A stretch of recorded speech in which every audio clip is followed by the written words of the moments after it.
প্রধান উপদেষ্টার আশ্বাস, নির্বাচনের আগে প্রশাসনের যাবতীয় রদবদল সরাসরি প্রধান উপদেষ্টার তত্ত্বাবধানে হবে। জেলা প্রশাসক পদে যোগ্যতার ভিত্তিতেই নিয়োগ দেওয়া হবে।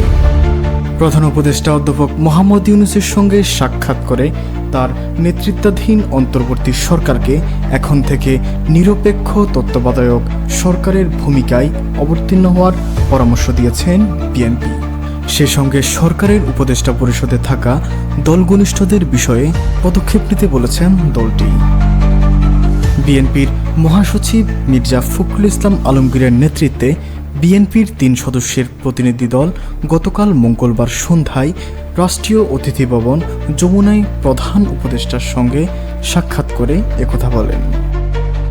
সরকার ও বিএনপির সংশ্লিষ্ট একাধিক দায়িত্বশীল সূত্র জানিয়েছে, এই সাক্ষাতে ওই দুটি বিষয় ছাড়াও বিচার বিভাগ, সচিবালয়ে এবং প্রশাসনের গুরুত্বপূর্ণ ক্ষেত্রে রদবদল সহ আরও কিছু বিষয়ে বিএনপির নেতারা প্রধান উপদেষ্টাকে পদক্ষেপ নিতে অনুরোধ জানান।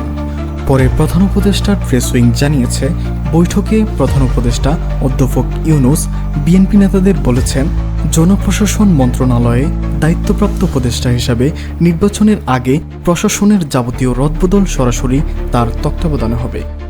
জেলা প্রশাসক পদে যোগ্যতার ভিত্তিতেই নিয়োগ দেওয়া হবে।